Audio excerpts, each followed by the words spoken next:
केंद्र सरकारच्या NCCF कांदा खरेदी मोहिमेला नाशिक जिल्ह्यामध्ये मोठा ब्रेक लागलाय। खरेदी सुरू होऊन 3 दिवस झालेत तरी केवळ 10 टन कांद्याचीच खरेदी झाली आहे। बाजारापेक्षा कमी दर मिळत असल्याने शेतकऱ्यांनी खरेदीकडे पाठ फिरवली, तर निवडलेल्या 18 पैकी 10 संस्थांनी बँक गॅरंटी न दिल्यामुळे अनेक केंद्र अजून सुरूच झालेली नाहीत।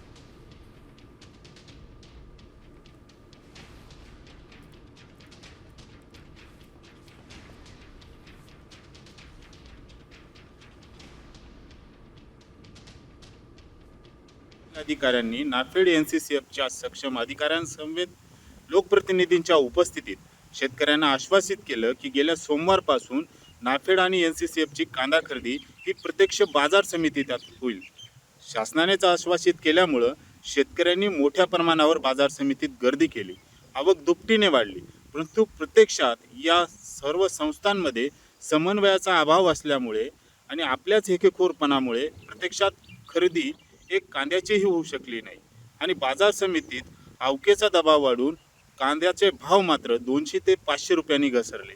नाफेडचे दर 1580 रुपये हेही समजलं, ते बी चांगल्या क्वालिटीच्या कांद्यालाच दर मिळणार, पण बाजार समितीमध्ये एक नंबरच्या कांद्याचा भाव हा 1800 ते 2000 रुपये मिळतो आणि तेही रोख स्वरूपात बाजार समितीतले पैसे मिळतात। नाफेड एक नंबरचा कांदा घेऊन पैसे त्यांचे 2 ते 3 महिन्यांनी मिळतात, मग हे कसं शेतकऱ्याला परवडेल?